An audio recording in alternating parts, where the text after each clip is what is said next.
Welcome to the NAACP Parish President Forum. The 2023 NAACP theme is Striving Together. The Terrebonne Parish branch of the NAACP is a nonpartisan civil rights organization that encourages and informs active participation of citizens in government and influence public policy through educational advocacy. It is an interracial endeavor to advance justice for the African American. It was established to ensure the political, educational equality of minority group citizens of the states and to eliminate race and prejudice attitudes that arise. The NAACP works to remove all barriers of racial discrimination through the democratic process. Again, you are welcome. Again, we want to say that all candidates were invited to this forum. And at this time, I'm going to introduce the candidates. And then after we finish all introductions, then I will give each candidate an opportunity to introduce themselves to everybody in this room. I'll first start off by saying thanks to the NAACP for having this event. I think it's no place that's more important to be than to be right here and to have conversations about what we can do to move our parish forward. And so I want to thank each and every one of you for being involved in the process. And to me, that's how we do move Terrebonne Parish forward. I'm a small business owner. I'm running as a non-political person, as a public servant, to where we can give a voice to our people and provide opportunities to our people. When I look at the future of Terrebonne Parish, I look at vibrant communities, safe residents, infrastructure that is sound, government that's responsive, and where we all have opportunities to achieve more. I don't come from a whole lot. I've worked hard to get everything that I own today, and I've done that through hard work, dedication, and opportunities. And I just want to do the same thing for our residents and provide them opportunities, offer them some handouts instead of some hands up instead of hands out. And I just want to make sure that everybody can achieve the best in everything that they can be. I put this race in the Lord's hands, and Lord willing, if it's meant to be, He's going to make it happen. And I'm just working His plan every day. Thank you. My name is Connie Bird, married to Lavis Bird Jr. Retired from the U.S. Postal Service. I retired after 25 years from the Postal Service. Then I helped my husband run Lavis's Conoco downtown. And we've been married for 47 years. We have 2 beautiful children. And sorry to say they don't live here. And that's one of the reasons I'm running is so most of y'all kids can stay here. Because I know what it's like not to have my family here. We are both retired, so we have no other business, no other jobs. I can devote my entire time to Terrebonne Parish. I have nothing else to fool with but Terrebonne Parish. I'm very passionate about keeping Terrebonne Parish clean. I've been working very hard on my own to get things done that I thought it needed to be done. I didn't wait for the parish to go out there and do it. I went out there with my weed eater and did it. So I'm not afraid to work. I'm a hard worker. And I guess it's just being an ordinary citizen trying to run the parish instead of the politician style. I'd like to just be an ordinary citizen working for the people of Terrebonne Parish and want to be proactive instead of reactive. Thank you. My name is Roy Chauvin, and I'm a Christian conservative. I go back to roots on Morrison Avenue, which is just down the road there. I'm 73 years old. And I want to tell you this, my father gave me an upbringing that said you could be black, brown, green, white, rich, poor, ugly, beautiful, but what's in your heart that counts. Only your heart tells you what kind of person you are. I'm married for 53 years. I've had 2 crusades in my life. While everybody else is doing stuff, committees here, committees there, committees here, committees there, I was actually doing. My first vocation, not a job, vocation, was with Wildlife and Fisheries Enforcement Division. where I fought corruption in this parish for 27 years. The proof is in the pudding. I can't tell you too long because he's gonna ready the flag on. But anyway, my second passion and vocation was, my wife and I were foster parents for 40 years. We adopted 5 children. We have custody of 1. And we still have have a 40-year-old autistic child that's in our family, in our life, that has nowhere to go and never did. I went to Vanderbilt Catholic High School. I graduated from Nicholls State University on an athletic scholarship. I went there. I played baseball. I'm finished. Yes, sir. Hello, my name's Aaron Guidry. Small business owner. My business career started in the radio business. I ran KCIL radio station and later KHOM. In 1995, we started a newspaper, the Parish Times, and the Gunwater Tabor Guide. I raised my family on that business, sold it in 2014, and then decided, in the newspaper business, I was covering all the problems in parish government. I wanted to be part of the solution. So I ran for council. I've been serving council for the last 8 years. And I see firsthand as a councilman, I'm not term limited, I could run against the election, but I see firsthand what needs to be done in the parish, and I can't sit back and not care. I tell my wife that all the time. We walk in neighborhoods, we've been walking for the last 12 weeks, and we bring a big garbage bag. And as we're walking down the street, I pick up garbage. I can't just not care. We end up with a huge garbage bag every day that we walk neighborhoods. It's kind of the same thing in parish government.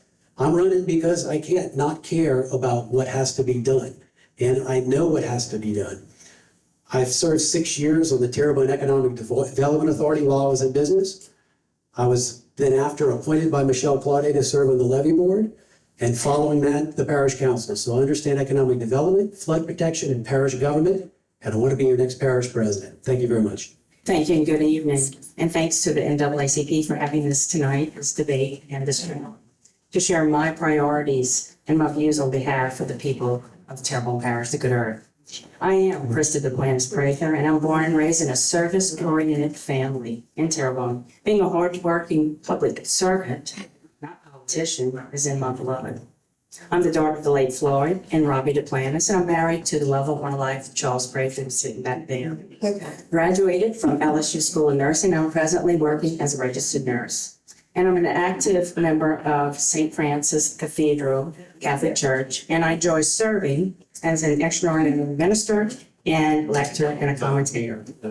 Well, I have listened to all of y'all over 20 years. I hear you, and I know what to do. With 20 years of experience on the parish council, I am the only candidate that has been elected to serve 2 different council districts and with 5 different parish presidents. And I defeated 3 incumbents.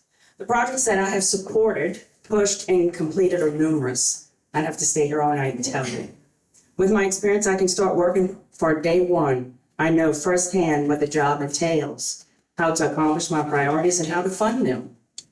And I know how to fight for all people of Terrebonne.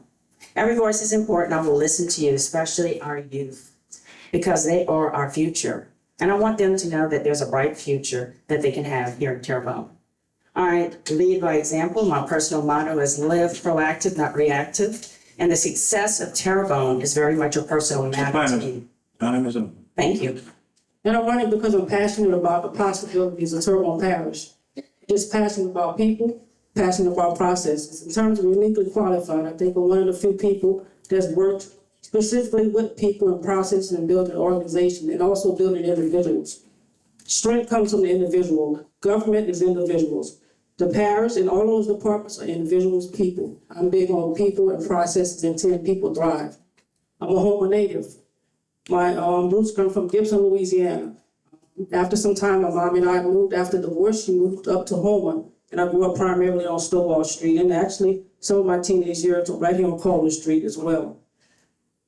This run is about how do we gather people together in our community as one Terrebonne, which is my slogan. And what that would look like, government working together with people and nonprofits.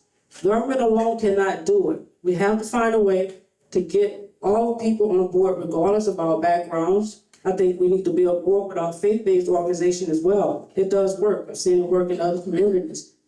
It's no secret. I've lived away from home for practically 20 years of my life. I can tell you why I left. I left for some of the same reasons that kids are leaving today. But I decided to come back. It was a choice because I love Terrebonne Parish, and I'm proud to be a citizen of Terrebonne Parish. Thank you.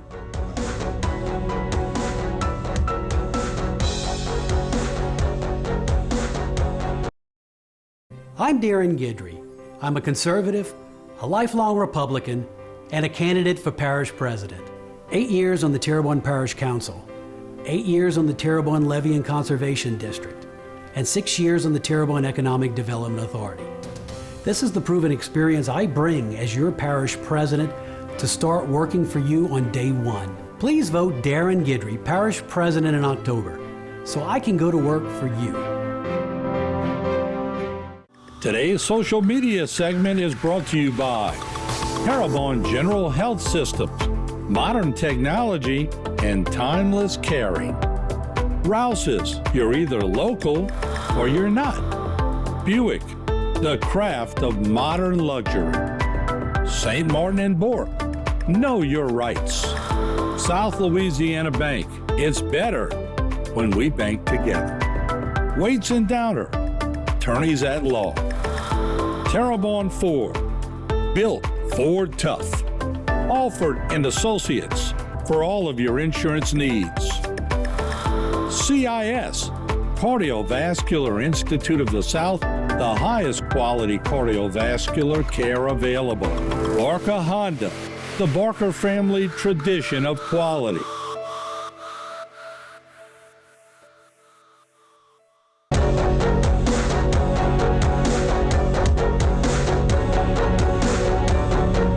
First question is, why do you feel you're the best person for the job, and what distinguishes you from the other candidates? We tried moving away from Terrebonne Parish. It lasted for 4 years. We came back to Terrebonne Parish because we were homesick. There's no place like Terrebonne Parish. When I lived away, people would ask, where are you from? Because they hear my voice. It's like, where are you from? I said, I live in Mountain Home, Arkansas, but I'm from Terrebonne Parish, Houma, Louisiana. So that make sure that they knew where I was from. Well, we decided to come back home. And coming back home, I saw a great deal of things that needed to be cleaned. I'm kind of OCD about cleaning things. And I saw the big need to get things done. I was trying to get ditches dug, grass cut, and the parish was having a hard time because they were still trying to recover from iron. So I packed myself up and got to work and cut grass and cleaned ditches and picked up trash until it got too hot to go outside, which it is right now. So, but I'm very passionate about the parish, and I want to be proactive. I don't want people to have to call and complain for us to address a problem. I want our council people to go out and learn their districts and know where their problems are, so that way we can address them before they have to call and complain. So I am looking to be very proactive and not reactive to any problems. I'm all about taking care of Terrebonne Parish. Thank you. My name is Chauvin, so I don't fit any other place in the country, so I have to be in Terrebonne Parish. My mission, I'll call it, was a call from God. And my mission is to root out corruption, mismanagement, unfair treatment, injustice, and everything else that is ugly in Terrebonne Parish. I don't have to prove myself. I'm 73 years old. And one of my sayings is, if you don't like my platform, don't vote for me. Because if you do vote for me, you're going to get exactly what I just said. And I can promise that I will not bend. I've proven myself beyond a reasonable doubt over the years in my law enforcement career. I've fought for children. I've fought for everybody that's been underprivileged. Ever since I've been in school as a young person, I felt a compassion for those in need. I don't know why. Maybe God put this on me. I don't know. But I felt the compassion for people in need. I notice it's mostly older people in here. I'm 73 years old. But these people are the people that are interested and care. You care or you wouldn't be here. Or you wouldn't be here. You're interested or you wouldn't be here. I hadn't put out one sign at all. None. I haven't taken one contribution. I give 20% of my salary to charity. I'm finished? Yes, sir. God, What separates Darren Guidry? Well, first of all, experience is very important. And it's diverse experience. You know, a lot of people can say things, but some people have actually done things. And you have to look at what people have done. As the Terrebonne Economic Development Authority, I was very active in the authority. We actually created jobs. We actually preserved jobs in Terrebonne Parish. Michel Claude saw that. And when he got elected, he called me and wanted me to serve on the levy board because he saw what I was doing, the experience I did on the levy board. And I even told him, I said, Michel, I don't know anything about levies. I mean, I'm a newspaper guy and I'm doing economic development. He said, I don't care. I want a businessman on the levy board. Now, the levy board is when I really learned administration. I learned about public bid laws. I learned how professional services tend to try to get you to do their business. There's a lot of people that make money off of government. You start to learn how these things work and how these pressures work. The levy board, I think, prepared me, I would say, the most parish for parish president. Being 8 years in the parish council, what that has done is that has told me what is going on right now. So I know the issues right now. I don't have to learn them. Also, it tells you what I can do. If I say I'm going to answer your call, I answer my call as a councilman, and I'm going to answer it as a parish president. So I have a proven track record. Thank you. Thank you. And I think I kind of hit it when I did my announcement of who I was. I am the only candidate that has experience with 5 terms. And on day 1, I can get in there and start running this parish. I'm mad just like y'all are, and that's why I'm running. Because I'm ready to fix and take care of things the right way. Instead of those, and I hate to use this term, but it happens, and everybody knows this, but nobody wants to say it, the backdoor politics. It needs to go bye-bye. I lived through it.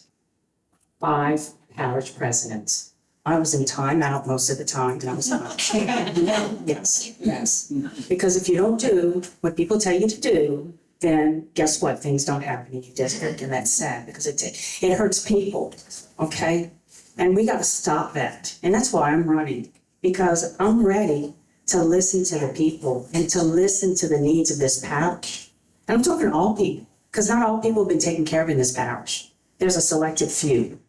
And look, I talked to all 5 of them again, and they can sit right here and I tell them because I was there. So I'm mad because I want my Terrebonne back. When I was a kid, it was nice. Now, I even talked to a gentleman that's been here just a year. That's from Wisconsin. That was yesterday. What did he tell me? He goes, I'm ready to get out of this parish. He said I've lived many, many places, and this is the most corrupt parish. Thank you. Well, I'm actually excited about I'm really excited about, again, the possibilities of Terrebonne Parish. I know there's a lot of apathy in our community in regards to Hurricane Ida and some other issues here. So I certainly agree with most people here that spoke before me. Experience, of course. Experience is the best teacher, as they say. So my experience does include running for a political office, but I have experience in building organizations, running organizations, and working with people. And I'm looking to bring that to Terrebonne Parish as the next parish president. Again, Terrebonne Parish is just one big system, but how we get the system to work together like clockwork is what's important. Learning to run a government is like running an organization. The organization, Terrebonne Parish is an organization of many departments. So learn those departments and trusting on your teams and your leaders. I'm a military veteran, so I'm strong on teams. So when I get in office, the first thing I want to do is get into each department and see what our strengths look like, if we have any challenges, and work and let those folks do their jobs. The tactical part of me, United States Army veteran, I deployed. So I'm boots on the ground. So I plan to spend a lot of my time out with my constituents and trust the people that are already currently running Terrebonne Parish in this office. So again, I may not have that political experience, and sometimes that's not the best. Sometimes you need some fresh ideas and some new thoughts in here. to govern our place. But I'm here to govern Terrebonne Parish with you, for you. I love talking with folks. I'm talking about Darren. I mean, I went out canvassing, man. It's rough out there right now, you know, 100-degree weather. But I'm looking forward to meeting each and every one of you out there on the trail. Thank you. Innovative, organizational, servant leadership. That's what I bring to the table. And I've been doing it for 25 years. And through that process, the last 20, I've watched our community die. Every day, a little bit more. Making it harder to do business, making it harder to find employees, making it harder to support families. And I've just finally had enough. When we talk about different ways to do things and government trying things differently, one of my businesses is to make companies more efficient, more productive, and more profitable. I do it every day, and I've done it for thousands of companies. And so day one, when I get into parish government, when I get into the parish president's seat, we're going to be talking about efficiency. We're going to be talking about replacing the antiquated accounting system we've been working on for the last 25 years. I know because I've supported every organization in the parish with their IT services. I know how they connect. I know the policies and procedures they use. So when I get in there, I have the experience that can work with technology and without technology to set people up to be successful. That's the biggest thing we feel like we need to do. Is we need to give our Terrebonne Parish employees who are very passionate and very hardworking tools to be successful. And once we give them tools to be successful, we can then hold them accountable. I do this every day for a living, and I do it around the country. And I know what works and I know what doesn't work. And I'm gonna take that same knowledge and experience and I'll put it to government and make government more efficient day one. If elected, what are your top 3 priorities in the first 100 days? People talk about wasteful spending. I watched them today too, but I watched one day when 2 dump trucks, 1 great all, 8 guys, and they were digging a little ditch where this big was a great all. And there was 8 guys standing there, 6 of them leaning on shovels. That ain't gonna happen with me. I can promise you that. Things got to be changed because there's so much waste in government. So much waste in government. Another thing, projects that go to personal individuals that are friends with the administration. See all these signs that come out there? All those signs, in particular one guy that ain't here, but I'm not calling him out. But all those signs cost hundreds of thousands of dollars. Sign up. The hundreds of thousands of dollars have strings attached to them. You become a political puppet. They're coming back to collect those strings. So the big man's gonna come with his big dollars, and that's how he gets his contract. The big lawyer's gonna come and say, I'll help you out, man, but I want $1.5 million, $2 million a year to do nothing but ask for Attorney General's opinions. I'm gonna cut that out. I can prompt, and corruption also. Well, the first thing I'm gonna do is I'm gonna sit down with my CFO. As a council, we have oversight over the budget, but we are provided limited information. We have a budget, and when we want to drill down on something, we have to ask specific questions. And administration tends to give you specific answers to the specific questions that you have. Well, when I'm parish president, then the CFO works for me. So I will be able to sit down and really get a look inside some of the questions that I really want to know. And we're going to work on the budget. We're going to see where we're going to fill an $850,000 hole in HPD's budget, which was funded out of the utilities department. And we're not making money in our utilities department. That's one of the first things we're going to have to do. So we have to get a handle on our budget. And then we're going to start working together on a strategic plan on economic development, on cleaning up our community, and also on our roads and bridges. We're going to set down a routine maintenance plan on our roads. And we're going to stick to it. Somebody's not going to call me, my good buddy, and I'm going to go and do their road and then do this other buddy's road and another buddy's road. We're going to set a priority list and we're going to stick to it, whether they're buddies of mine or not. If their road needs to be done and they're my buddy, I can tell them, look, it's scheduled, it'll be done in 18 months.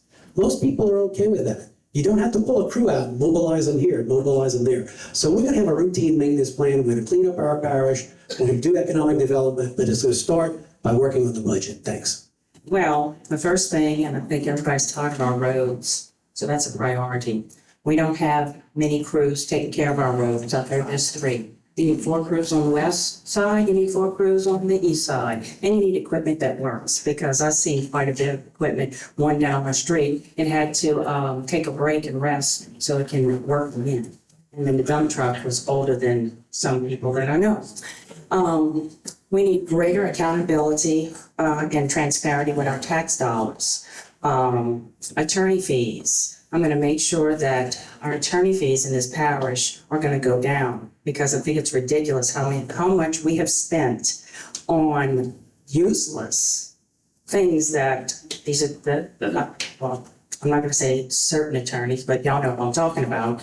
He tried to charge me in the elevator and asked me a question. I said, well, I need to charge you because you asked me the question and you did. So anyway, more crews working, lower the insurance rates. I think that we are about done with these insurance rates, so work with that. And also, I'm gonna have an independent audit come in once I'm parish president, because I want everything checked out.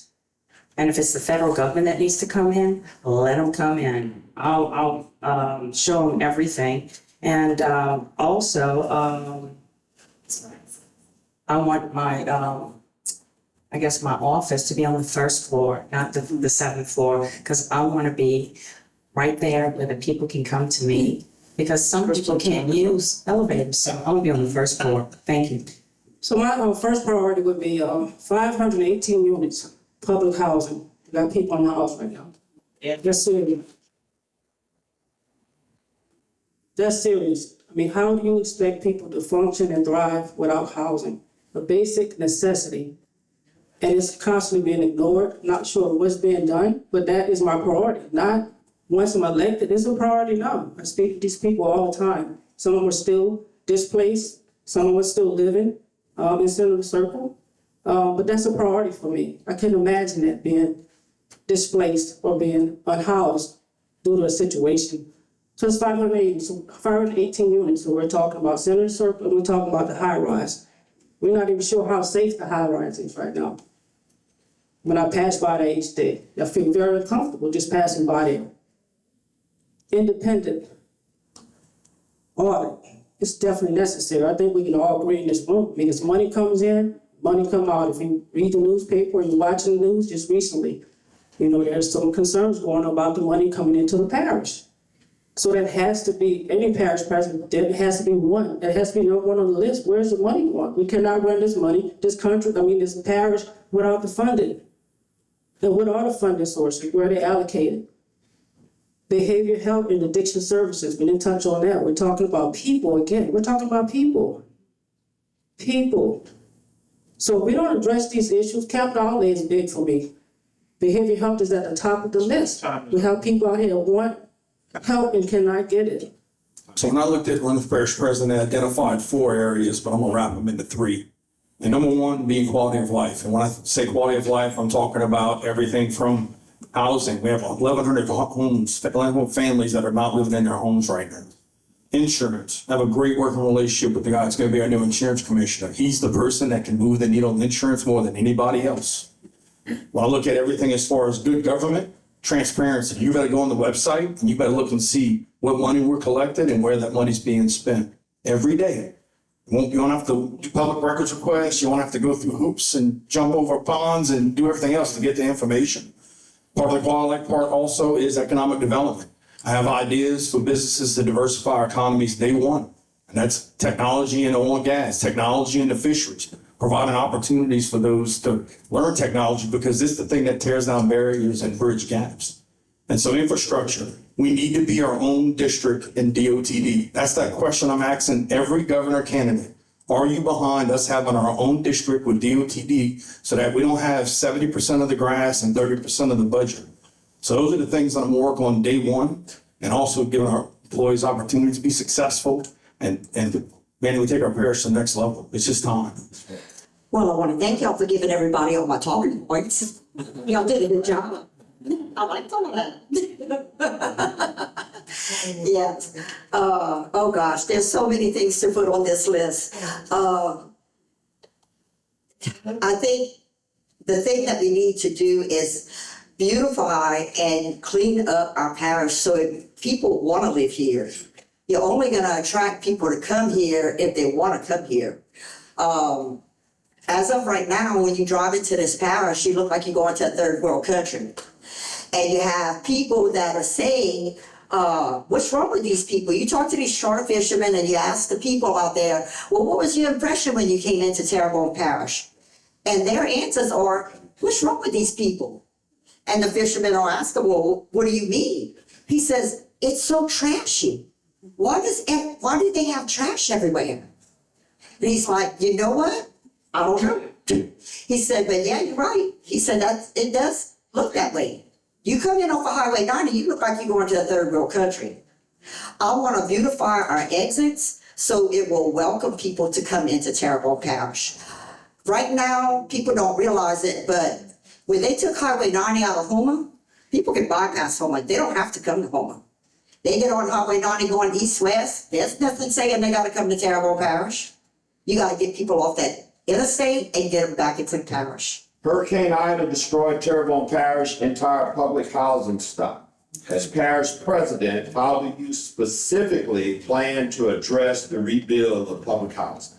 First of all, I'm going to work together with with HUD and with the federal government, and we're going to make sure we get all the money coming to us.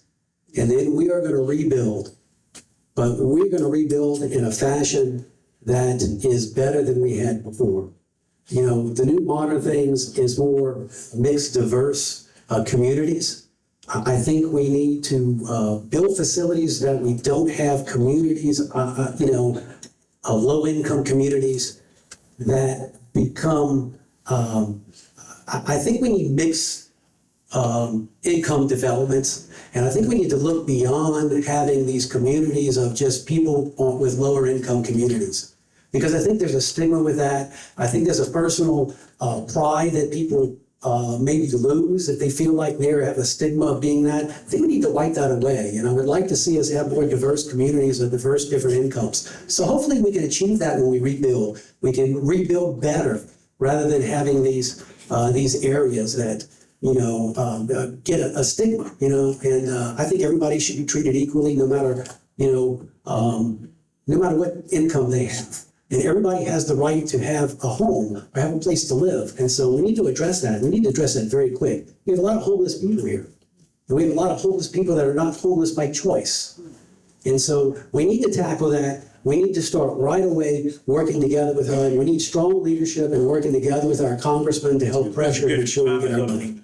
Thank you. Thank you. And first thing I would do is, of course, work with our congressional delegation in Washington to make sure that the funding is there, and that we have enough funding and it's going where it needs to go. We need to work on the wasteful spending in this parish. We would have enough money to build things if we put the money where it really needs to go. And like Mr. Guidry said, we want neighborhoods not sectioned out. I want neighborhoods to where people can all live together and safe, because our community is not safe right now. So I would work with our sheriff's department as well and make sure that we have safe neighborhoods. And also, we need to work on, like you said, the homeless, but also our veterans that are displaced and the veterans that have become homeless. So I have already looked into the Veterans Administration. They've done 3 in the state of Louisiana for a veterans community. And they also have, it's almost like a senior community. They have them in Florida. I've been there. And you have everything there for them, like a mini Walmart, and they don't have to go very far. And also we need a senior community. I've already talked to Mr. Michel Claudet, who is the executive director of the senior citizens. And I always wanted a daycare for our elderly. And I'm like, where is it at? We have enough money that comes in. So we need to pull everything together, have affordable housing, of course, and have great neighborhoods. Thank you. Bureaucracy takes time. It takes a lot of time. So I spent time in the military, I said that already. Bureaucracy takes time. People that are unhoused don't have time. They've been unhoused for almost 2 years. So the question was, how do you effectively make change as quickly as possible in regards to those people that's unhoused? We need to start looking at other options here locally for people that may be single family members. We can look at SRO, single room occupancies. Some of these homes that's dilapidated, we need to find funding sources so we can get people housed immediately. Also, engaging the folks that are displaced and talking to these folks, see where they are, and finding out what we can do immediately. So that's, again, one of my top priorities, to make sure. I mean, that's Maslow's hierarchy of needs. People need food, shelter, clothing. So for me, it has to be something more immediately. Just talking with here in government, we can find other funding sources, whether it be local or through one of our nonprofits that possibly can get funding to provide housing. That's what I mean, again, one Terrebonne. So government may have to work with a nonprofit to make sure we can get funding and be able to have housing for people that's in need. As a military veteran, I work with housing military veterans, or HUD-VASH, it was called, in Section 8 for adult veterans. So there's a lot of programs out there, but we have to see how we can do this immediately. It's easy to say it on this end of the table that we're going to take some time and kind of talk about homelessness in general, when we're talking about housing, people in public housing. And so when you look at laying this out and you look at short-term versus long-term, like I said earlier, we have 1,100 families that are in RVs and trailers right now. If a storm comes through, that becomes a problem for us. So there are many different innovative ways to build housing, and we need to be the leader in not only building those houses, but creating the processes for it. So when I think long-term, I think of us manufacturing the homes that can be quickly built. You can 3D print homes today. And so there are a lot of opportunities, again, with bringing in technology, but also for us being able to provide jobs by building the manufacturing facilities that not only build the homes, but also build the technology that builds the homes. And so I go from there from a long-term perspective, and I ask this question 2 years after Ida every day. Our military can spin up a city overnight. We need to have something as far as either military, National Guard, some force of a group of people that can come in and put permanent temporary housing up today. Like, there's no reason why we should not have people living in these trailers today. We should have a better living condition for them now. And then from there, take everything we can do to end up creating an industry in our area to build homes, to provide the need in our home area, which also provides jobs, training, economic opportunities. Everything comes back to where we can actually help ourselves and also take care of ourselves. I too want a lot more affordable housing. There's not near enough affordable housing in this parish. I would love to see the old A&P shopping center on Grand Caille Road demolished and restructured into a smaller community where you have tiny homes and affordable housing for people who can afford to live there. And they have everything right there. They have a grocery store down the street. The bus line runs down there. You can make a small subdivision in that shopping center. And that way you can have people, and like you said, with the tiny homes, those things can be manufactured. You just bring that in and drop it down and they're ready to go. So you just have to put in the infrastructure to get this up and going. And I see that where we can be doing that in a lot of places in Terrebonne Parish. I also see the homelessness that's going on in Terrebonne Parish that we need to address. At the foot of the bridge is the homeless shelter. It's a dilapidated old building that they just slap some paint on, and that's where they hang out. Well, that's all fine and dandy, but they have no resources there for them to get off the street. I would like to see us have a youth homeless shelter where you have a men's section, a women's section, a family section, and have the resources there to where they don't have to go all over Houma to track down an office to get paperwork, to get stuff done. Oh, excuse me, time is up. Okay, y'all can figure that rest of that out. It has to be attitude. Huey Long said, every man a king. He got killed for it. Marie Antoinette said when the people in Europe were starving during the plague, she said, well, let him eat cake. Well, I think she got beheaded. She was the 7th wife of Henry VIII. Anyway, she got beheaded. Attitude. We have to change the attitudes before you're going to get anything. There's a rich man the poor man, the in-between man. We got houses here. I have dealt with people, poor people, in a program in Natchez, Mississippi called Sharing God's Gifts, where the people had to make a decision, not about a house, but they had to make a decision whether they were gonna eat or pay for their medication. So if you're not living, you don't need a house. It's attitude. We need to change our attitudes about poor people and everything else. Yeah, it's easy to talk about it. I don't write nothing down. This is coming off the top of my head. It's easy to talk about things. It's another thing to do something about it. It takes hard work. It takes people. It takes everybody. I intend to form committees when I'm elected. I intend to form committees of people. I promise you that. You're gonna say, oh, you're lying. I ain't lying. I will form committees of people and we will talk about it and see what we can do. We have $1 billion coming in FEMA. It's my understanding. We have million, how many? Time is up.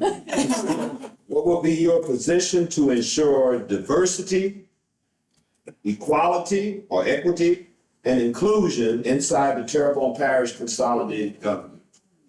First of all, I would listen to the people. I would also have them tell me exactly what needs to be done. Of course, I don't have all the answers. So working together to figure out what we need to do is working as a team and as the community. So I'm gonna listen and try to do as best as I can to take care of the problems that we are having. And if it's not being taken care of, it needs to be addressed. Because everybody should be treated equal, no matter where you come from, no matter what you do, what socioeconomic group that you come behind, and doesn't matter what your skin color is. Everybody needs to be heard and being taken care of in this parish. And that's what I plan to do as a parish president. I'm gonna sit down and I'm gonna listen. And if it takes having to form committees or do anything within the different communities to understand what's the problem, then that's what's gonna have to happen. But you gotta listen to people. And that's the first thing, because government has not listened. They try to tell us what to do.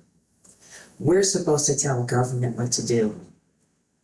Government is not supposed to tell us what to do, because we're the people and we're free.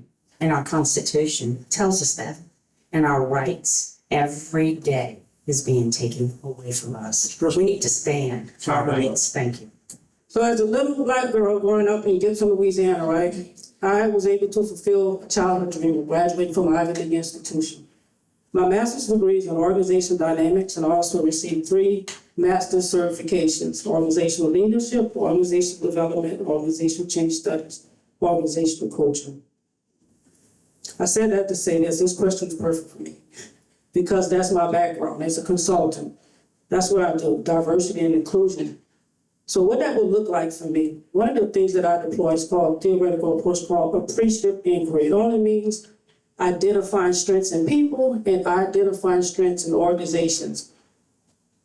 So I would have someone come into government, and have some focus groups so people can express, how they feel about their workplace and does it feel inclusive. And get that information and then find out how we'll go further. So a very careful assessment with government to find out how that will look for all people to feel like they're a part of that organization. Organizations are systemic. Each thing in an organization affects the other. So if it's doing well, the side that's doing well is also affecting the side that has the challenges. So we have to be clear about how we can identify our strengths and then look at our challenges that we may have in regards to inclusivity in diverse workplaces. Thank you. Most of my childhood life, I grew up in a trailer and we struggled as a family. And family was very hard work and we just didn't make a lot of money. And so I learned very early on that I was gonna have to make my own way, try hard and just work as hard as I can to make a difference. And so I've built 6 companies, currently have 4. I went to college, played football, got hurt, came home and got to work. and then reach around for opportunities and everything that I could grasp onto to achieve better things. One of my companies was just awarded the Diversity and Inclusion Award for the work that I've been doing with esports and bringing technology to disadvantaged youth. We just had an esports summer camp at the library, the first one of many, that we would put devices in the hands of children that would not normally have that opportunity. That opportunity is what allowed me to build the businesses I have. I love gaming. I got messing with computers. I learned how to work on computers, taught myself computers, and then started businesses. And so I want to provide those same opportunities for our residents. I want to work with disadvantaged businesses to make sure that they know all programs that are out there. And if we don't have some programs, create some programs. And I also have spoken about creating a community outreach organization, department. And we're going to go into the communities. We're going to figure out what you need as far as mental health, crime, drugs, economic disadvantage. And we're going to bring the resources to those communities and make sure they have that hand up instead of that hand out, and make sure they're all successful with our opportunities. I want a workforce that is dedicated to Terrebonne Parish and has the same enthusiasm that I have for Terrebonne Parish and wants to take Terrebonne Parish to the next level. I want us to have a good working relationship with all people. I don't care who you are. If you have a good attitude and a good work ethic, you're my person. I want you on my team. I don't want negativity. I want everybody to work together. And I think if everybody pulls together and works towards a good common goal, it can be accomplished, regardless of who's there. So it's today's world. I mean, you work hard, you're going to get somewhere. You put the passion into it, it's going to come to you. But you have to be willing to work hard for it. It's not going to come by itself. You have to work. So with a diverse group of people like Terrebonne Parish, I don't see why not. So I think everybody, if we can work together and everybody have a good attitude, it'll be just fine. Thank you. Equality. It's a mouthful. It doesn't exist. Justice, another mouthful, doesn't exist. Dishonesty exists. Unequal practices exist. This is what goes on in Terrebonne Parish and throughout the country. We, the people, in order to establish a more perfect union, we, the people, not we, the politicians, we, the people. We have to stick together, always together, or you're going to stay down. We're talking about people who have injustices. It's throughout the world. It's throughout the world. It's not just here. We have it here. And one of the injustices, the big injustice, is what you have and you have not. The haves get justice. The have-nots don't a lot of times because they can't afford justice. A justice comes at a price. And people who advocate dishonest policies and injustice have no soul. They sold their soul to the devil. And they can't get it back. And we got politicians that run, oh man, that sounds killer. Politicians that run, that don't have a soul. Amen. Your question was diversity and how we are going to ensure diversity or increase the diversity within parish government. Let me tell you how government jobs work.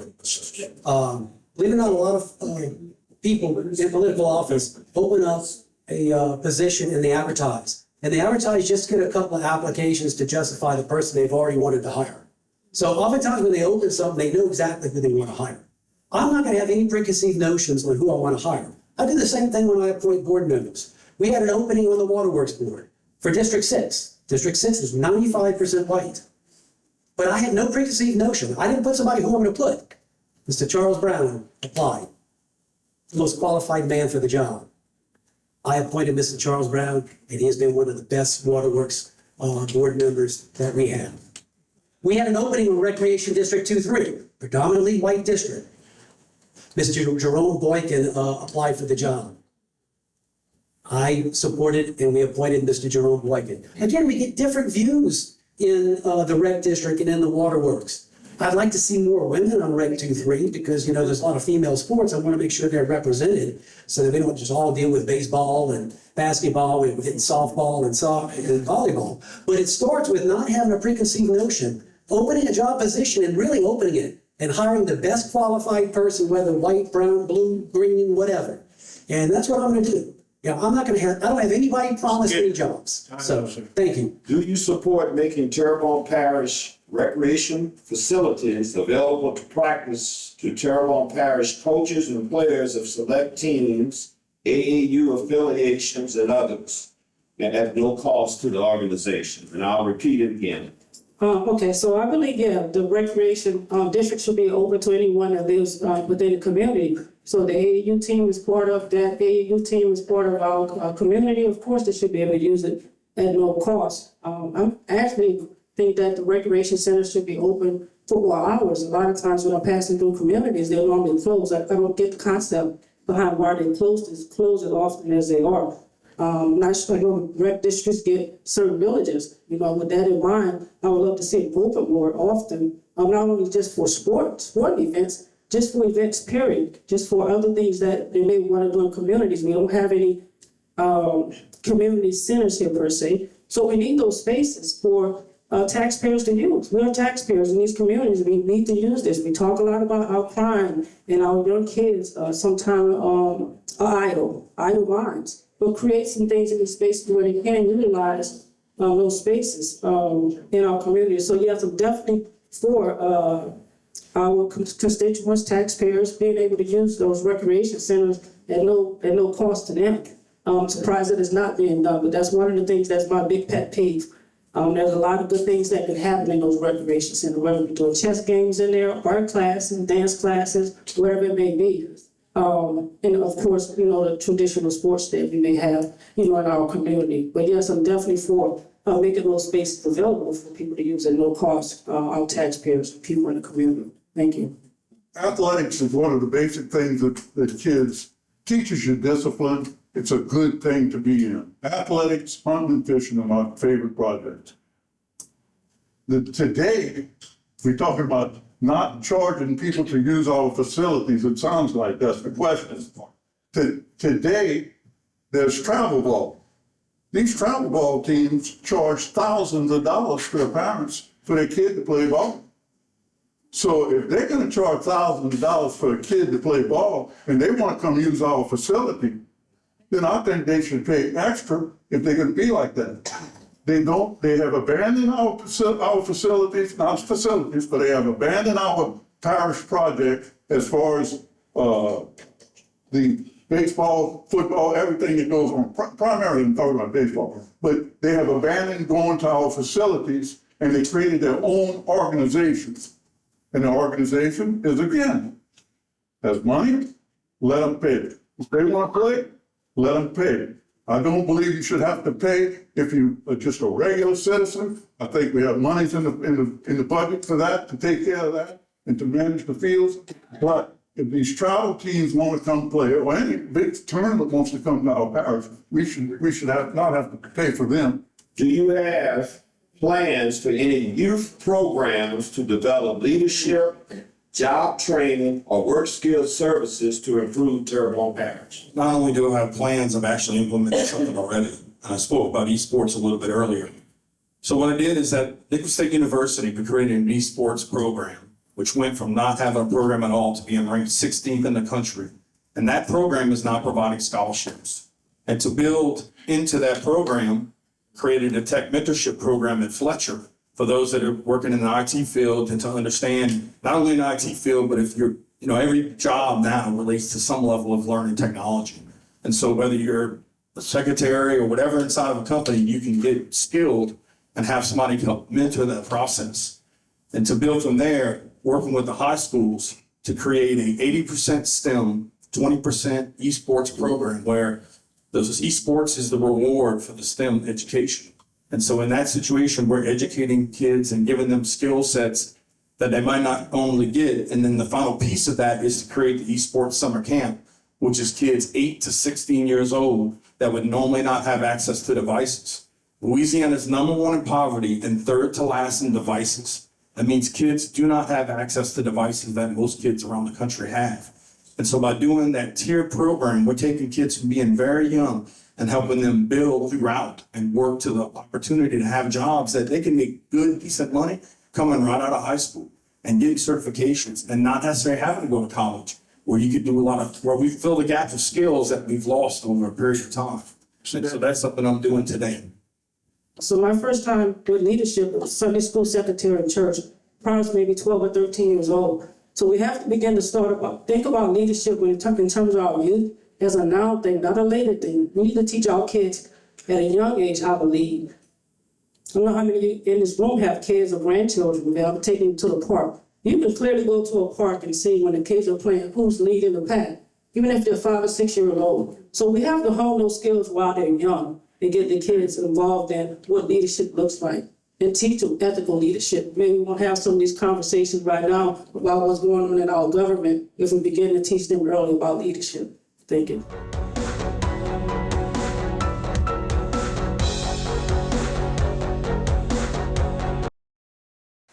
It's not about the flood. It's the flood insurance premiums crushing our families. When premiums are higher than mortgages, how can we rebuild when no one can afford to live here? Flood insurance programs should be priced appropriately, based on actual risk. Our new levy systems are working. Insurers need to reduce premiums based on the facts and stop jacking their profits and deserting us. Michael Paul LaRussa, fighting big insurance to save our parish. Today's social media segment is brought to you by Terrebonne General Health Systems, modern technology, and timeless caring. Rouse's, you're either local or you're not. Buick, the craft of modern luxury. St. Martin and Bourke, know your rights. South Louisiana Bank, it's better when we bank together. Waits and Downer, attorneys at law. Terrebonne Ford, built Ford tough. Alford and Associates, for all of your insurance needs. CIS, Cardiovascular Institute of the South, the highest quality cardiovascular care available. Barker Honda, the Barker family tradition of quality.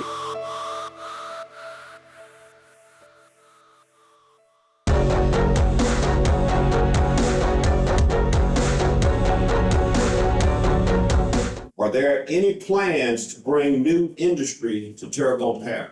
Well, considering I'm not in the government right now, I'm just an ordinary citizen. I don't particularly know if there's any future businesses coming to Terrebonne Parish that I know of. I would hope that we do get new business into Terrebonne Parish, but first we have to have a workforce for them to hire to even come here. Our children, we have to make sure that our children are educated so they'll have somebody to hire. They're not going to come here with the workforce. So we have to set the basics and the foundation, and we also have to have a good quality of life here in order for a business to come here. I talked to a person who was a former Chamber of Commerce member, and he told me this was back in 2003, that the Chamber had a company that was coming to Houma. They were going to set up shop in Houma. Well, the CEO took a plane into New Orleans, and he drove down to Houma. He never got out of his car. He drove into Houma, looked around, turned around, and went right back to the airport. Called Terrebonne Parish and said, "We're not coming." He said, "I don't want my people living like this." So you have to have an environment that people want to come to and want to bring their business here. If we have an educated workforce and a workforce that can afford to live here and have a quality of life, the businesses will come. You build it, they will come. You know, economic development, we have the Terrebonne Economic Development Authority. We need to fully fund the Terrebonne Economic Development Authority. We need to have them out there selling Terrebonne Parish because they're the salesperson. We have a story to tell. We have, believe it or not, economic development to some people is, we want new industry to come as long as they don't compete against my good friend. We're going to eliminate that We're gonna get people here who employ people. We're not gonna worry about who they compete with. You know, we have a company that we lost because, you know, Terrebonne Parish refused to give them an international trade zone status. They needed it because a lot of their equipment was bound for international waters. They pay sales tax when they buy a piece of equipment. They couldn't transfer that equipment. They had to pay ad valorem tax while it sat on their yard. They just asked for an international trade zone. This government refused to get it. But guess what? New Iberia gave it to them. They said, come over here. That company moved and all of their employees moved to New Iberia. And the guy who runs that company lives in Houma. He commutes back and forth to New Iberia. Do you think he wanted to keep it here in Houma? Yes. So we have to have the right approach in parish government. We need to have true economic development, not economic development that suits me. We also need Tita to do it. So thank you very much. We ride the dead horse of the oil industry, I feel. The oil industry is shot. We talk about the legacy lawsuits that the state passed, but that's lawyers getting fat again over suits they could file 50 years later, which is terrible. The lawsuits in general are terrible, in my opinion. And I was a law student. I quit law school. Anyway, one of the big issues with this is you got to think outside the box. I'll give you a good example of how people think. Annie Miller. I don't know if y'all know Annie Miller. Annie Miller was an old trapper from Terrebonne Parish. She trapped all her life. Her husband fell off of a drilling rig, broke his back, he couldn't work. She had no occupation. She trapped for a living on Minas Canal. She said, I can't do this forever. But her ingenuity and her passion and her desire to make something here, not go somewhere else, to California or whatever, she stayed here and she created the swamp boat tours. She was one of the first ones. She has entertained people. She's dead now. Old Annie's dead. But she has created an industry in South Louisiana. Annie Miller alone created that industry. She had no education. She was a trapper. And she created that industry and it's booming. I have ideas about the same thing with shrimpers. Shrimpers are complaining. We don't have nothing. We don't have nothing. We can't stop our shrimp. We can't do this. Imports are killing us. Well, let me tell you something. You know what people would give to get on a boat and see how a shrimp, see how Right. First of all, we have to welcome all industry. There was a young fella, 18 years old, gave me a great idea. And he said, why don't we have an Amazon distribution center here? Why don't we try to attract that here? We have enough property, lots of buildings that aren't filled, big buildings, so why not have that? We tried, I think, years ago with a recycling facility of plastic. Don't know what happened to that, but if we had that facility here now, we wouldn't have to travel the plastic or the recycling. That's why it's so expensive, because we don't have a facility close enough. So if we had one close enough, maybe we can talk to LaFouche and Terrebonne, have it right on that border. That way it helps two parishes out and it creates jobs. So a recycling facility would be great. And also, we have to attract people to stay here. I was told that there's certain people in this parish that don't want some people here because I guess it's competition it's called.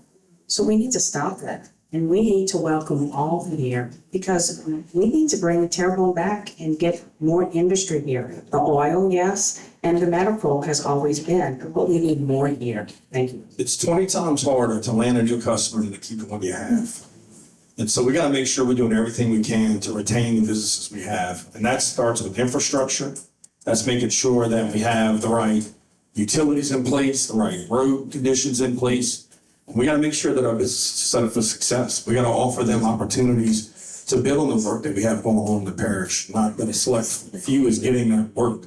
But when it comes to retaining, getting new business in place, we got to have sites that are ready to go. Because if you don't have sites ready to go, when the site selection committee comes across, they're going to look and see no sites ready to go, we're moving on to the next community. So we got to make sure that we're doing the things to, again, make sure that, right now, if you build a business on Main Street, you're probably digging under the road, you're trying to find utilities. We got to make sure that stuff's ready to go today so that we don't have to have companies that go to build a project and then have to spend another $30,000, $60,000 because they had something unexpected come up because the infrastructure wasn't good to start. Do you have any plans to help the homeless people in Terrebonne Parish? I have two. One adopted child that's 42 years old. he is homeless. I have a grandson who's 20 years old. He is homeless. They both had the opportunity. We have a misconception about the homeless people. I'm gonna tell you right now. This is a personal knowledge that I have of homeless people. I asked my grandson, why do you wanna be homeless? Why? He said, because I like it. This is what I wanna do. It's strange, but these homeless people, these kids, you see them, if you see a bicycle in a backpack, they're homeless. But they seem to like that way of life. It's total, let me tell you what it is.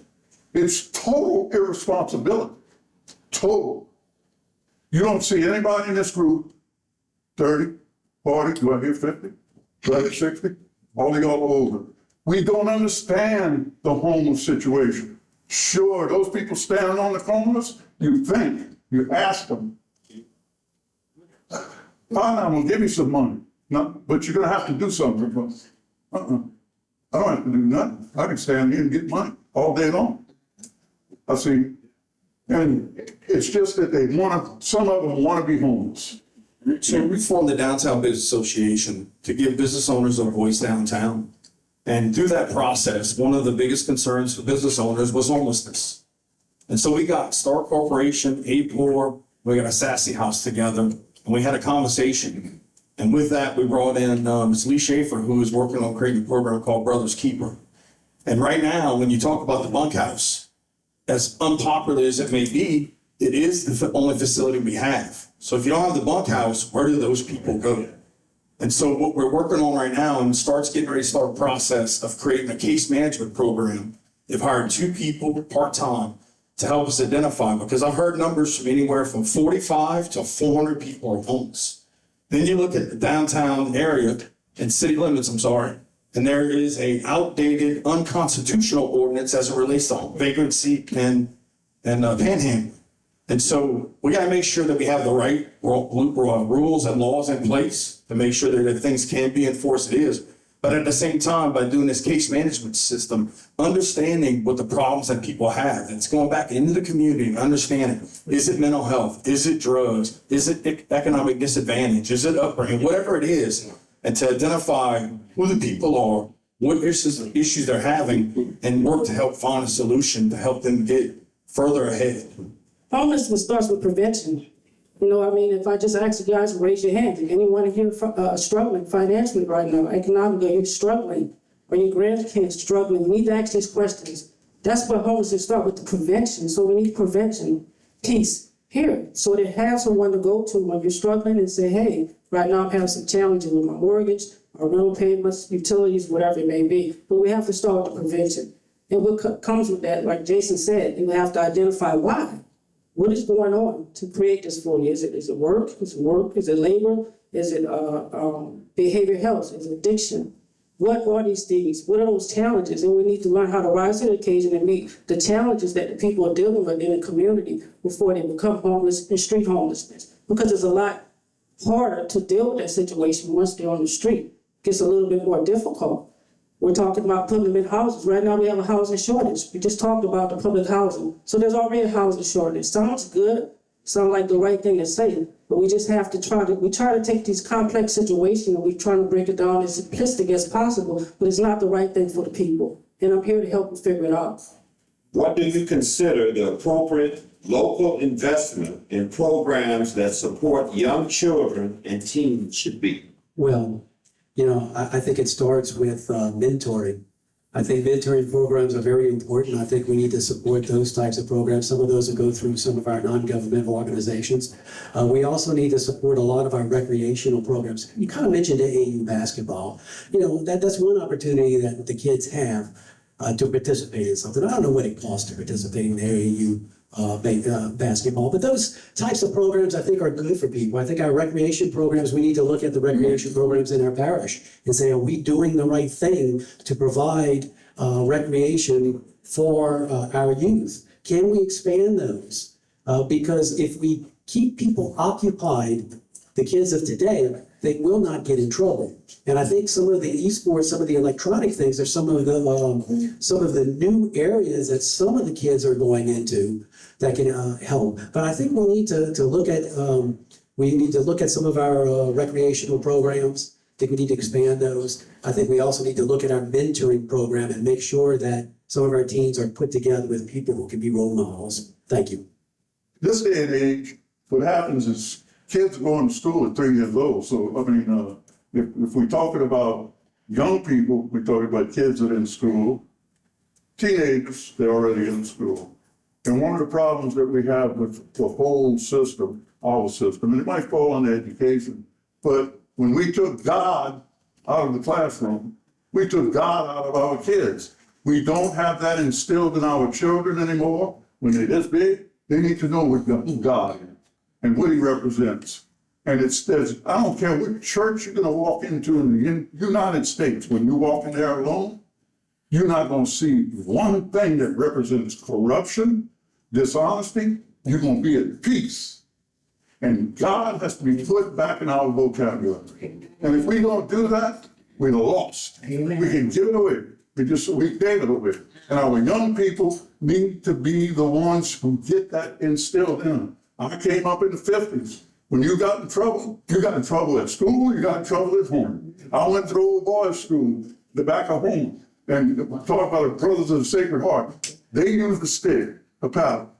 That didn't deform me. There ain't nothing wrong with me. My daddy used the paddle. They used my family. It's corporal punishment. But today, if you roll your eyes at a kid, you're going to get charged with something. And there's no respect for teachers. There's no respect for anybody. Law enforcement in general. It's just a total mess. What can you do to collaborate with the parish to support the school system with career advancement and technology? Well, way back in the day, they used to have the student government, association, where the kids would come to the council and they would have an opportunity to sit with each council member and learn about government. So I would definitely work with the school board in bringing the kids in and teaching them about government and also teaching them about the future of what they can do when they are finished school and how to make it out there. Because in today's kids, I think Roy hit it, they have to have a vision and the technology is there. However, we need to help them with that technology to get to that next level. They can play on them computers, but they need to get the important information to make it into the next level. And teaching about government's very important, but also teaching the game of life. I don't think they understand and they don't teach it in school to where how you can balance a checkbook and how you can, for when you do get a job, staying with that job to get, retirement and understanding that. I don't think kids today understand the process of when you get out of school, becoming an adult, and then working and how to make it down the line. Thank you. Is that we take something that the kids enjoy and that's cool, and then we add leadership, management, communication, nutrition, all the different soft skills that all the business owners are looking for every day when you hire somebody. And for example, at Nichols, the kids run the program. They're responsible for fundraising. They have a president, they have a secretary, and we're there mentoring them and helping them be successful in teaching leadership skills and communication skills. And so what's cool about the things that we can do with tech is take the thing that's in front of their face every day and then show them there's another side of it. The gaming industry is $1 trillion industry surpassing movies. And in that industry, everything that you can imagine in a regular business, accounting, sales, HR, manufacturing, everything is done in the gaming industry. So to look at things differently, to take something that's real cool and make it exciting for the kids, I think is a better way to help them learn those soft skills that they need in life. College, university, trades. And we also need to ask, and most importantly, what is it that you want to do? A lot of times we're in spaces like there's no kids in here, obviously. But oftentimes we're in spaces we're having conversations and the children aren't present. As early as 8th grade, we need to ask them, what is it that you want to do? The program he's speaking of, the esports, I actually mentor a young man in that program, Andrew. and he comes to me for leadership, and he graduated college. And that's my point exactly. So he's now a college graduate, and he's over part of that program, esports over there. And he's still trying to figure it out. So again, we have to start out a little early with our kids, but we got to give them a voice. And I know sometimes, you know, I'm from that old regime too. You respect your elders. So I know it's a little difficult and challenging sometimes to actually listen to their voices, but we have to. To get the difference that we want to see, we got to listen to their voices and get a clear understanding. How we grew up is not how they growing up. What's attractive to us is not attractive to them. So we need to give our kids a voice in a formal way as early as 8th grade.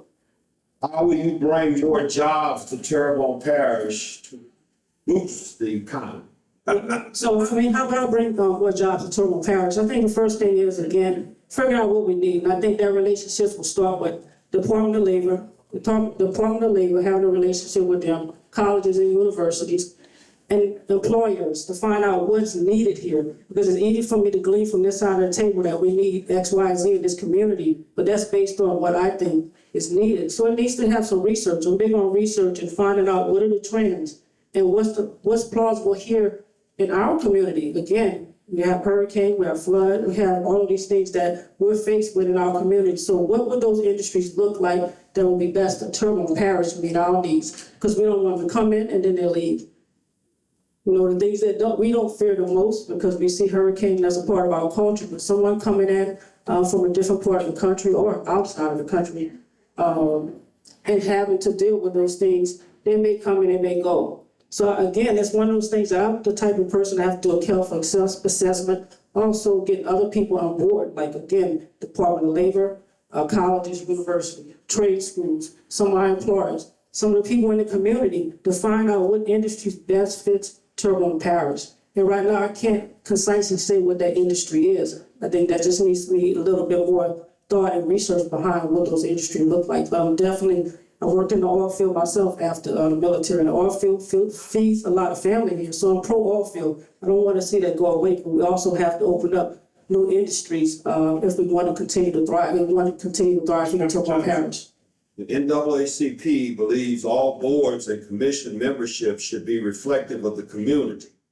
What will you do to ensure the boards and commission memberships are diversified? One of the things that I noticed going through this process, even something as simple as a vote that's coming up, that it's just not very publicized. And so when I talk about doing a group of people that's going to go into the community and support that community, part of that process is going in and letting the people know in the community, hey, we need leadership. We need people to step up and make a difference. And so these are positions that are available in your area, whether it be a district, whether it be the parish, and promote and also give skills that say, you know, if you wanted to run and you couldn't run or didn't feel comfortable running, what would it take to help you participate and run for that board or run for that seat? And so promoting, you know, opportunities, letting people know that without getting involved and making a change, nothing's going to change. And so by making sure the different communities understand where the opportunities lie and where we need leadership, I think it's the best way to get the right representation on the right boards and on the right communities to help move Terrebonne Parish forward. I'm not going to be politically correct. I can tell you that right now. I have a blog that I just wrote that the title of it was Another One Bites the Dust. That's a song that was written a long time ago. Another one bites the dust, another one bites the dust. And anyway, what that meant was a friend of mine called me after the interview with Martin Faust on TV 10, and he said I looked terrible. I was terrible. I represented the wrong people. I represented people that don't count.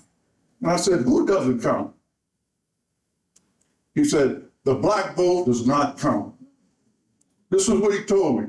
He said they 12% of the population and 2% of the vote. And I'm telling you this because my heart, I really felt bad. I said, that is not right. That is taught. Everybody's vote counts. The old oyster fisherman sitting on Ile Jean Charles under a tree that knows nothing about politics, may not even vote. But what we do as a government affects him as well as all those who don't vote, as well as the ones who vote. And we need to represent every single one of the people, not just a few. You can't win by representing a few or you're going to get a black eye. and the black eye is underneath politics. If that's the mentality that goes on out there constantly, that I've been fighting during this election process. So many times, I'm sure. Again, Very short and sweet representation is so very important. Diversity, whether you're a woman, male, whether you're of color, whether you're young, you're old. I think on every board in Terrebonne Parish, you have to have representation from all aspects when it comes to different boards. You need that voice. You need to hear the different ideas because we don't have that. And we stop there, oh, let me vote for this one because they live in my district, or their mom and dad lives in my district, so I gotta vote for this one. Come on, vote for the right person. All the time is, oh, well, this one wants me to vote this way. We need to take charge and have good representation in this parish, all people. I've experienced it many, many times. Like I told you, been put in the corner, and I've been in timeout and punished because I didn't vote a certain way. Thank you. What is your position on consolidation of recreation districts? Are you for, against, and why? All right. To my knowledge, they had this come up for a vote. And there is a consolidation of the rec districts in the city of Houma and some, I don't know exactly what the boundaries are, but that's why the big sports park was created, was to bring they wanted all recreation to come to the sports park. Well, it was voted down on the outskirts because the buyers wanted to represent their own area, which I don't blame them. That's their identity down there. That's what they live for. If Montague's gonna be Locaia, Locaia's gonna be Montague. Same thing with Berg, Chauvin, all of those. Those are individual communities of what's left of them down there. They want their own rec districts. They get their own villages. They can take care of their parks with their own village. This other millage that goes to the sports complex, that takes care of that large sports complex and all the recreation that goes on with it. I'm in favor of the large sports complex because my children play sports and I went to out-of-town sports parks. And you can have the smallest town and they have the biggest sports complex you ever want to lay eyes on. And it's because they get these tournaments that come in and fill their hotels, it fills their restaurants, and it recreates the community. So those things are positive things for our recreation district. And the buyers need to keep their own recreation districts, and they have the village to support themselves. Thank you. So I've been tagged as the guy that wants consolidation of recreation, and so I want to set the record straight. I've been involved in improving recreation since I was chair of the chamber in 2018. Because of the work that we did at the chamber, recreation is better today. And that's what's important to me. When I look at that, I've coached in Broadmoor, I've coached in Dularge, I've coached all over the parish, I've coached all kids from all over the parish. And whenever we try to play in a field and that field's in poor condition, or when you look at some of the facilities that still haven't been repaired now, what's important to me is that everybody gets the best recreation that they can get in their area. And so right now, there are areas that do not have some of the facilities that other facilities do. So right now, recreation is being shared. At the end of the day, we have to make sure that every dollar we spend is spent the most efficient way. We have spent over $60 million in recreation in the last 6 years. I want to see $60 million worth of recreation. And I don't feel we do. I know there are hardworking people working every day to make recreation better. But we, again, have to set them up to be successful. We got to give them the tools. We got to take what's working well in one area and show another area how that works well and make sure that we can afford to keep up our facilities, that our facilities are top notch, and that everybody has the opportunity to do recreation no matter the age and no matter where you live. What is your stance on social welfare programs for families? those who need welfare should get it.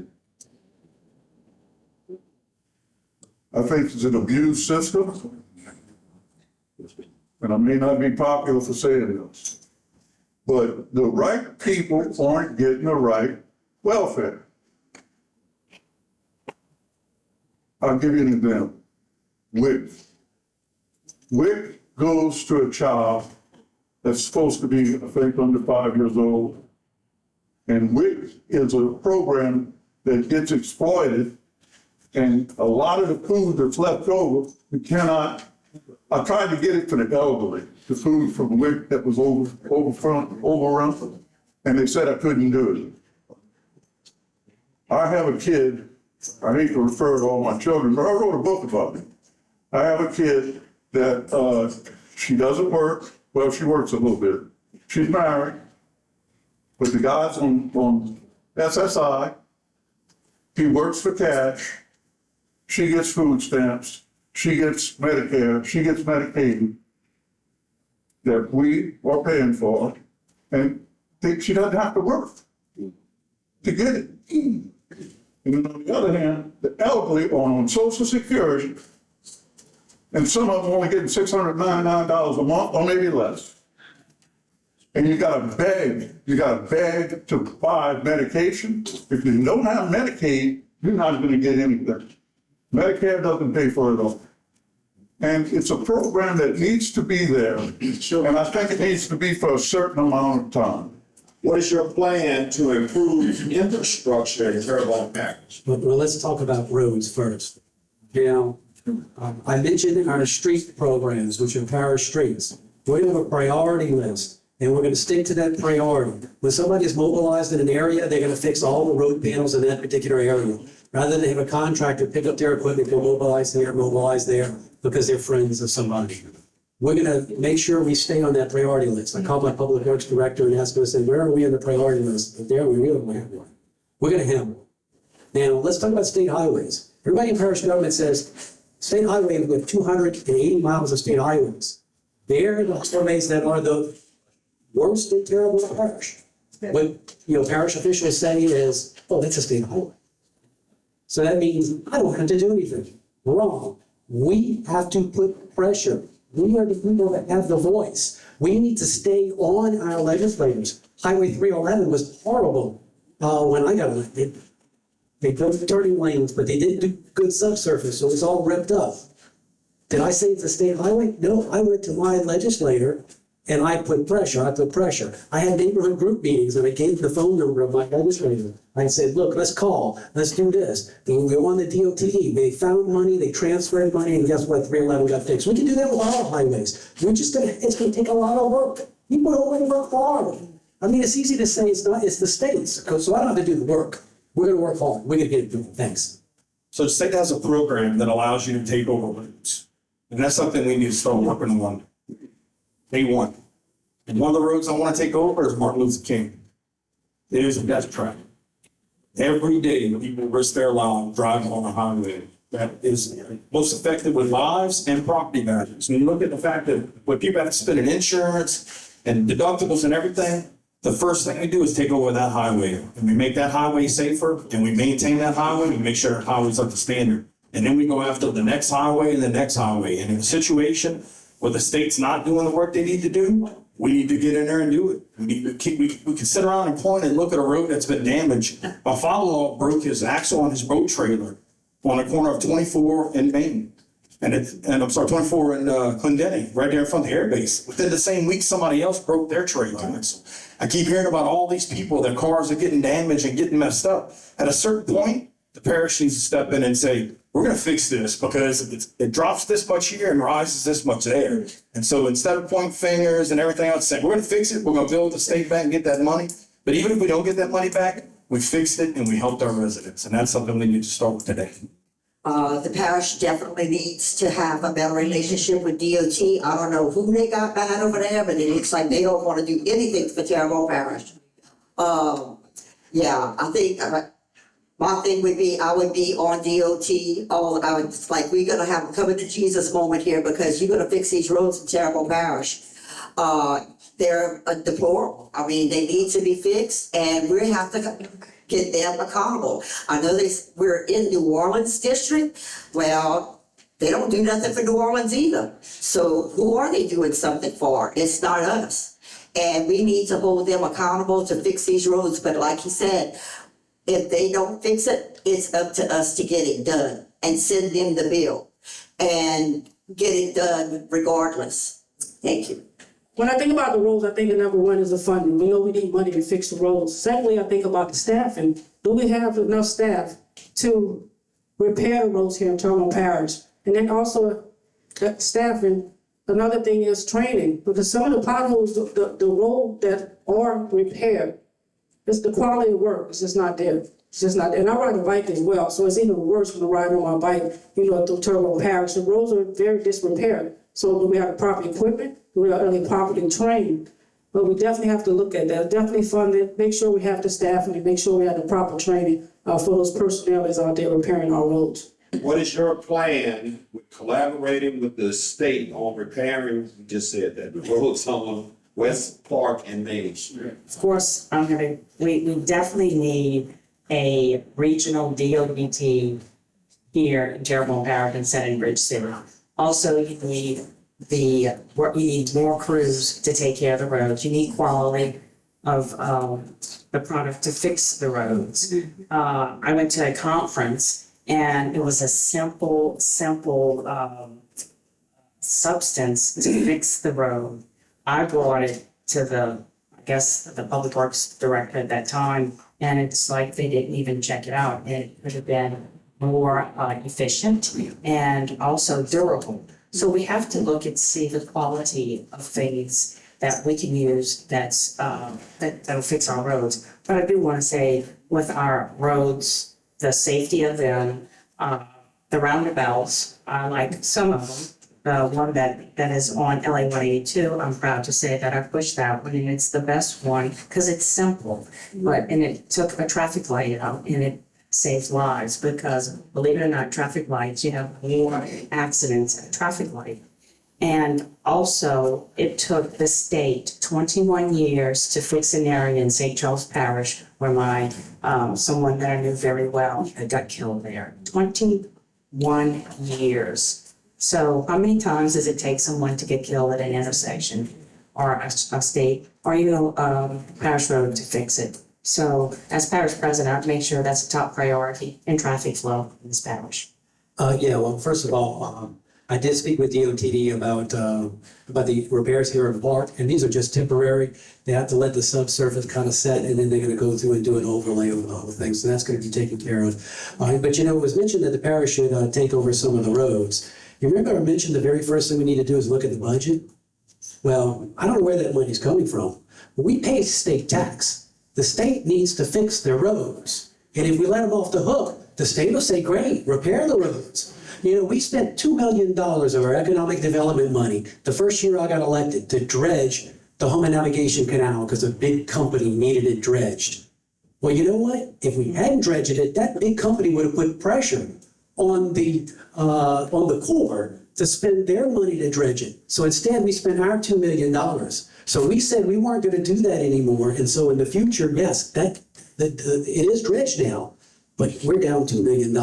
So I'm not going to spend our money to do things that the state needs to be doing. I'm going to put pressure on the state and make sure that we have the right, we make the loudest noise. You guys are here, you guys make a lot of noise. I just need to help get you together and help get us organized. We're going to make it happen. We're going to make our state highways better. Thank you.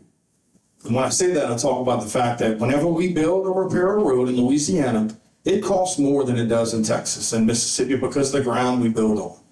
And so one of the conversations we need to look at having is, should we do asphalt or should we do concrete? No different than when we're talking about any other kind of maintenance. Should we cut grass in a ditch or should we culvert it?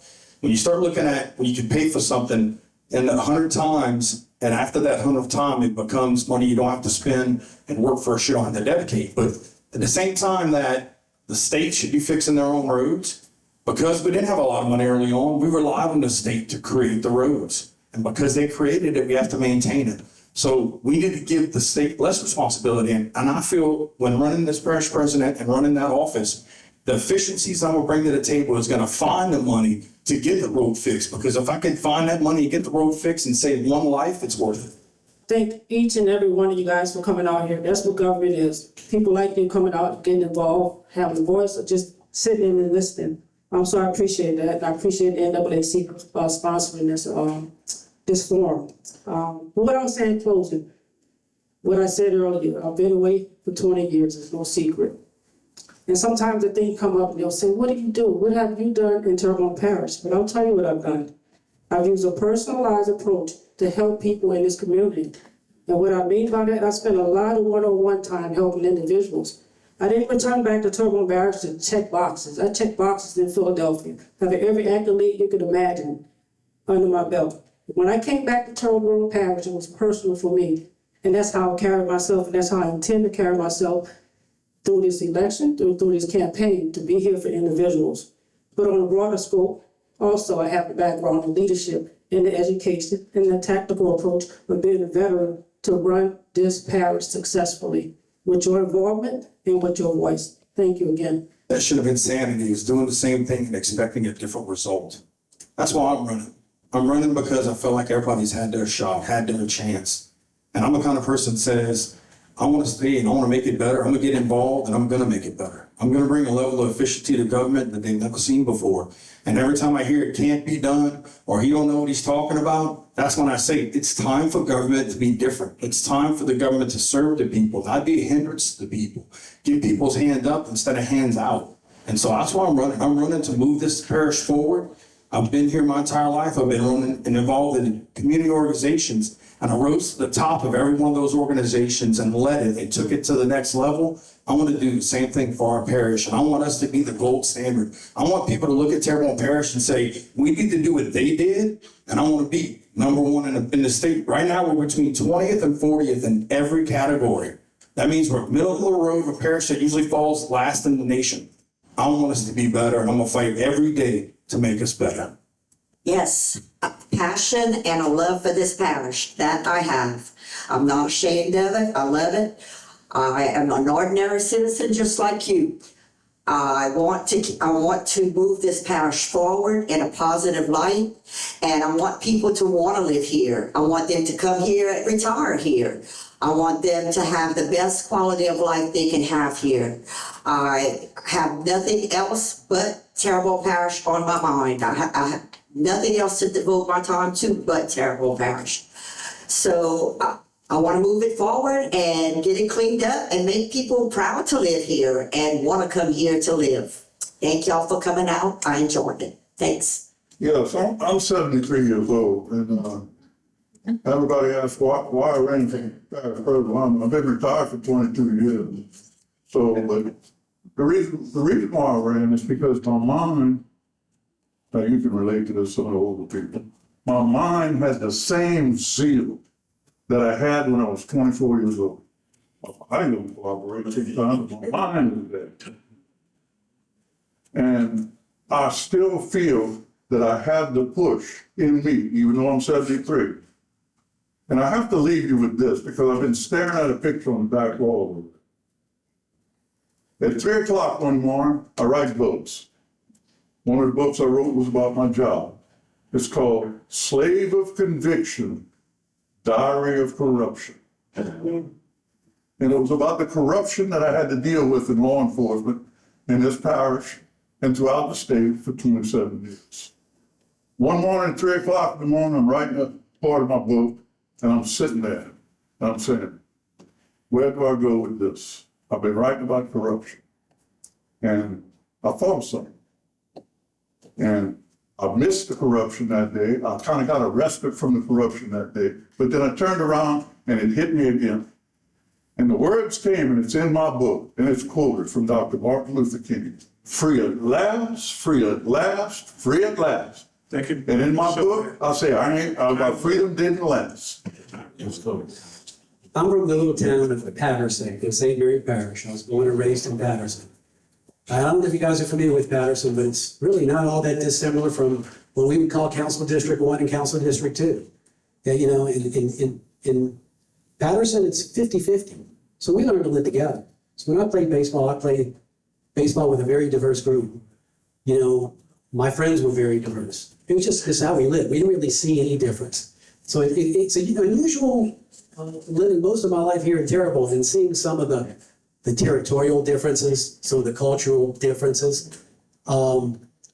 I like to breach that. You know, whether you live from Crozier or whether you live in Village East or whether you live down in Chauvin or whether you live in Montague. You know, we're one parish. I'm going to treat it as one parish.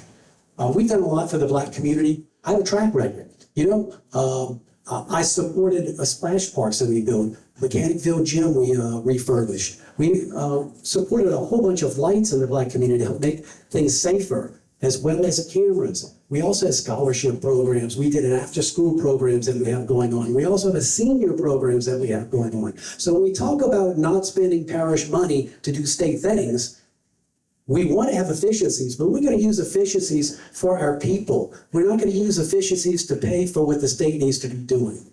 I have a track record of that. I want to be your parish president. I ask for your vote. I promise you I will reward you with hard work. Thanks. First of all, I want to say an awful, wonderful evening. I enjoyed the questions, and they weren't too tricky. They were really to the point, and I like that. And I am Krista DePlanis Prather, and the voters deserve an experienced, honest, energetic, proven leader as their next parish president, and that's me. That means preparing for our future instead of just doing what we've always done. And my motto is, and it's kind of like what Jason said in Sanity, if you always do what you've always done, you'll always get what you always got. So let's change Terrebonne together. It's about working together. Your voice, your vote, it's so important. And this election's so important to choose your next parish president that's going to listen. Like I said, I'm Krista DePlanis Prather, number 68 on that ballot. And I'm asking for your vote for Terrebonne Parish President on October 4th. But early voting starts September 30th through, I think, October 7th. And I am committed to this community, this community and dedicated to progress. Again, thank you again. And I'm Krista DePlanis Prather, number 68. Thank you. We encourage everybody to vote. Cast your vote for the candidate of your choice. The forum has now come to a conclusion. Thank you.